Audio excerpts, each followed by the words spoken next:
Crime time में बात छत्तीसगढ़ के अंबिकापुर से सामने आई एक ऐसी खबर की करेंगे जिसने हर किसी को हैरान कर दिया, सोचने पर मजबूर कर दिया। लोगों के पैरों तले जमीन खिसक गई जब पता चला कि एक पति ही इतना हैवान बन गया कि उसने हैवानियत की सारी हदों को पार कर दिया।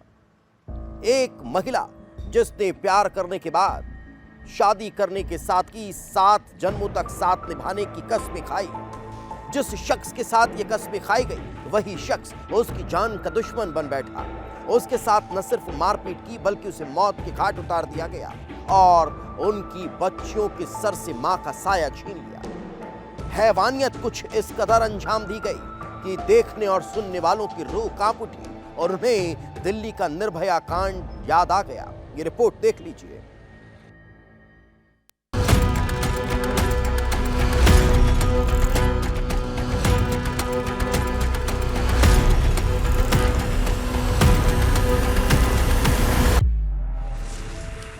तारीख 14 मई, जगह अंबिकापुर छत्तीसगढ़। वारदात निर्भया जैसा कांड।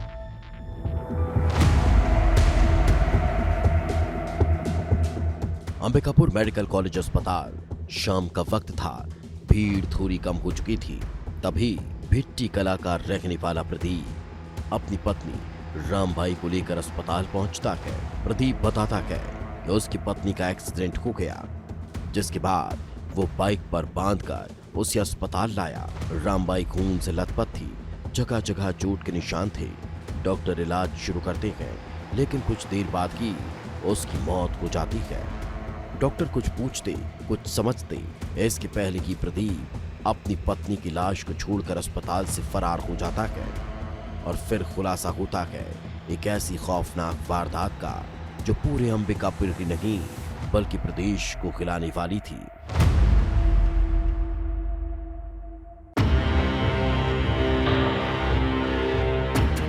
डॉक्टर रामबाई की लाश को मर्चुरी में रखवा देते हैं, क्योंकि रामबाई का एक्सीडेंट नहीं हुआ था बल्कि उसकी हत्या की गई थी। और यह खुलासा किया था खुद उसकी ही 5 साल की बेटी ने, जिसने पड़ोसियों और रिश्तेदारों को बताया कि पापा मम्मी को बेरहमी से पीट रहे थे। परिजन हैरान रह जाते हैं। अस्पताल पहुंचते हैं, लेकिन रामबाई अब जिंदा नहीं थी।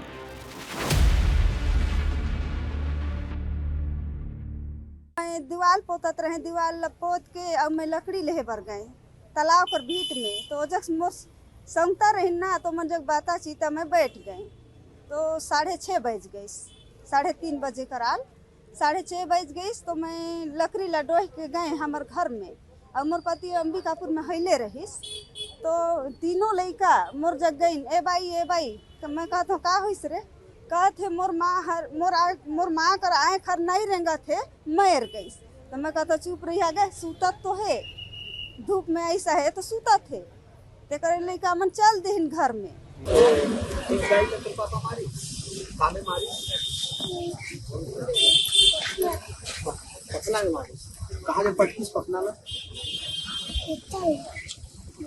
पट्टी में और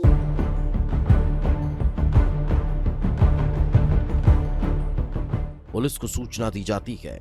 इधर लाश का पोस्टमार्टम किया जाता है और जैसे ही पोस्टमार्टम शुरू हुआ डॉक्टरों की रूह कांप उठी, क्योंकि खुलासा हो रहा था ऐसी हैवानियत का जिसका अंदाजा किसी को नहीं था।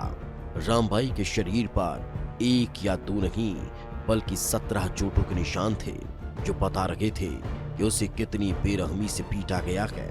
उसका सर फट चुका था, चेहरा बिगड़ चुका था और यह हैवानियत भी उस वक्त की गई जब रामबाई 3 महीने की गर्भवती थी। लेकिन हैवानियत और दरिंदगी का यह खेल यहीं खत्म नहीं हुआ। जैसे जैसे पोस्टमार्टम की प्रक्रिया आगे बढ़ रही थी, हैवानियत के राज खुलते जा रहे थे। पति की दरिंदगी सामने आ रही थी। डॉक्टर्स की टीम उस वक्त सन्न रह गई जब उन्हें महिला के प्राइवेट पार्ट में 10 इंच का लोहे का धारदार हथियार मिला। यानी न केवल महिला के साथ मारपीट की गई बल्कि ऐसी हैवानियत को अंजाम दिया गया जिसने दिल्ली के निर्भया कांड की याद दिला दी।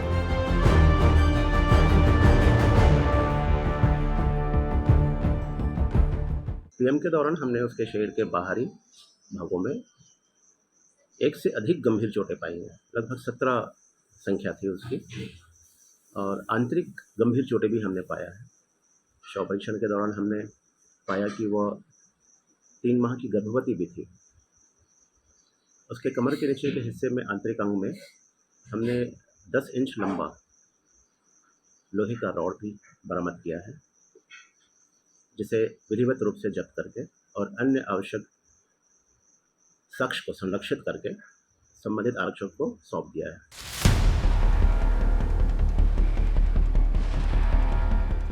डॉक्टर चौंक गए थे तो पुलिस के पैरों तले जमीन खिसक चुकी थी और सवाल यही था कि आखिर एक पति ने अपनी ही पत्नी के साथ इतनी दरिंदगी क्यों की।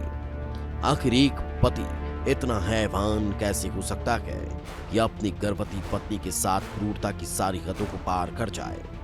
आखिर एक पति खूंखार दरिंदा क्यों बन गया, और फिर जो कहानी सामने आई वो भी हैरान कर रही थी, क्योंकि इसकी शुरुआत एक प्यार भरे रिश्ते से होती है। करीब 10 साल पहले प्रदीप ने लखनपुर इलाके की रहने वाली रामबाई से लव मैरिज की थी। रिश्ता खुशहाल था, दोनों के 4 बच्चे भी हो गए और फिर से रामबाई गर्भवती थी। लेकिन प्रदीप अब शराब का आदी हो चुका था। शराब पीकर वो अपनी पत्नी से मारपीट करने लगा। प्रदीप पूरी कमाई शराब में उड़ाने लगा था। रामबाई इस बात से नाराज रहती थी और जब प्रदीप नशे में चूर हो जाता था तो अपनी बीवी पर शक भी करने लगता था। 14 मई की रात को प्रदीप शराब पीकर घर पहुंचा। रामबाई ने टोका तो प्रदीप गुस्से में हैवान बन गया।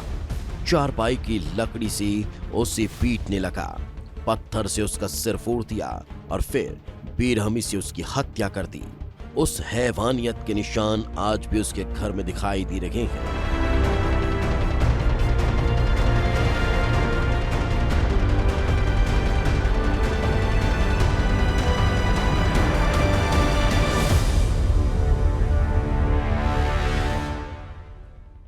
और इस तस्वीर को मैं इस घर में कैसे उस वारदात को उसने अंजाम दिया है आने की कोशिश करूंगा, वो अंदर की तस्वीर आपको दिखाऊंगा। देखिए पूरा जो बरामदा है इस घर का, यहीं पर ये पूरी वारदात हुई है, पूरी घटना हुई है। और जो खून का जो तस्वीर आप देखेंगे, छींटा लगा हुआ है, इसको मत दिखाइए, दूर को दिखाइए प्रशांत, क्योंकि विभत्स तरीके से हम तस्वीर नहीं दिखा सकते। और यही वजह है कि पूरी घटना यहाँ पर हुई जब महिला की मौत हो गई। दोपहर में पूरी घटना हुई और उसके बाद जब महिला बेहोश हो गई, ऐसा लगने लगा कि उसकी मौत हो गई है, तब उसने उसको अपनी बाइक में उसको बैठाया, लाश को बैठाने की कोशिश की और फिर अपने पीठ में उसको एक कपड़े के माध्यम से बांधकर अंबिकापुर का मेडिकल कॉलेज अस्पताल है वहां लेकर पहुंचा और वहां पर डॉक्टरों ने कुछ देर बाद उसको मृत घोषित कर दिया। और जो पोस्टमार्टम में जो खुलासा हुआ है वो तो और भी खतरनाक है। प्रदीप धार लगाने का काम करता था। यही वजह है कि जब गुस्से में हैवान बना तो उसने घर में रखी धार लगाने वाली रेती के जरिए ऐसी बर्बरता की कि पोस्टमार्टम करने वाले डॉक्टर भी सन्न रह गए। पोस्टमार्टम करने वाले डॉक्टरों ने जो बताया है वो खतरनाक तरीके से इसलिए बताया है क्योंकि महिला के प्राइवेट पार्ट में रेती यानी जिससे औजार, किसी भी धारदार हथियार को धार दिया जाता है, उस हथियार को, वो 10 इंच नुकीले हथियार को उसके प्राइवेट पार्ट में उसने डाल दिया था। और देखिए ये सब कुछ जो काम भी करता था, वो धारदार हथियारों को धार देने का जो काम करता था पारंपरिक तरीके से, इसी मशीन से वो अंजाम देता था और इसी से वो कई हथियारों को धार देता था और उसी हथियार को अपनी पत्नी, अपनी प्रेमिका के प्राइवेट पार्ट में डाल दिया था। और ये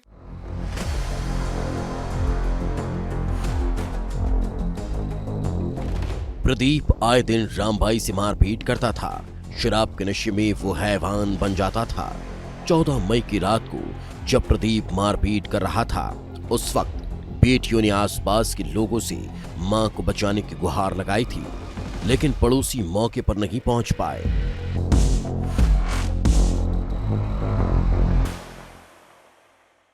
कई बार हम लोग सोचे कि पति पत्नी ऐसे लड़ाई झगड़ा होते रहता है तो सॉल्व हो जाएगा, इससे करके हम लोग सोचते थे, लेकिन इतना गहरा हम लोग नहीं सोचते थे कि इस प्रकार का हो जाएगा। लेकिन देखा जाए तो आज तो डिक्लियर में एकदम सुअर जैसे मारते हैं, बैला गरु मारते हैं, उससे भी ज़्यादा मार दिया है। देखने का लायक नहीं है। वो दरुआ भी था एकदम, गांजा सांजा भी लेता था, लड़ाई झगड़ा गांव गली सबसे लड़ाई करता था, नहीं समझता था किसी का भी बात नहीं, बस अपने मर्जी से बहुत बड़ा डॉन हूँ बोलता था, एकदम दादागिरी टाइप का।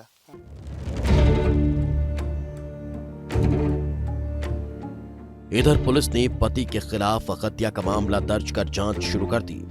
सबूतों को इकट्ठा किया जा रहा है और टीम बनाकर आरोपी की तलाश की जा रही है।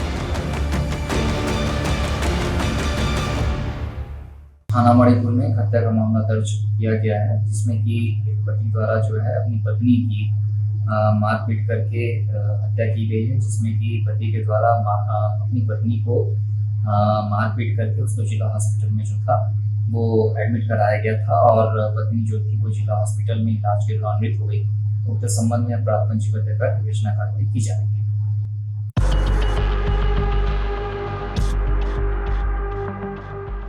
ये सिर्फ हत्या की वारदात नहीं, बल्कि दरिंदगी का ऐसा खेल है जिसने दिल्ली के निर्भया कांड की याद ताजा कर दी। एक गर्भवती महिला, 4 बच्चों की मां, जिसे उसके पति ने खौफनाक मौत दी है। ऐसी मौत कि पोस्टमार्टम करने वाले डॉक्टर की भी रूह कांप उठी और वजह सिर्फ शराब और शक, जिसने बेइंतहा मोहब्बत करने वाले पति को दरिंदा बना दिया। सवाल सिर्फ इतना नहीं कि आरोपी कब गिरफ्तार होगा, बल्कि सवाल ये भी है कि आखिर कब तक शराब और शक की वजह से प्यार से भरे हुए रिश्ते तबाह होते रहेंगे, कब तक परिवार बिखरते रहेंगे और कब तक ऐसी दरिंदगी सामने आती रहेगी जिसे देख और सुनकर लोग सहम जाते हैं। विस्तार न्यूज के लिए दिलीप जायसवाल की रिपोर्ट।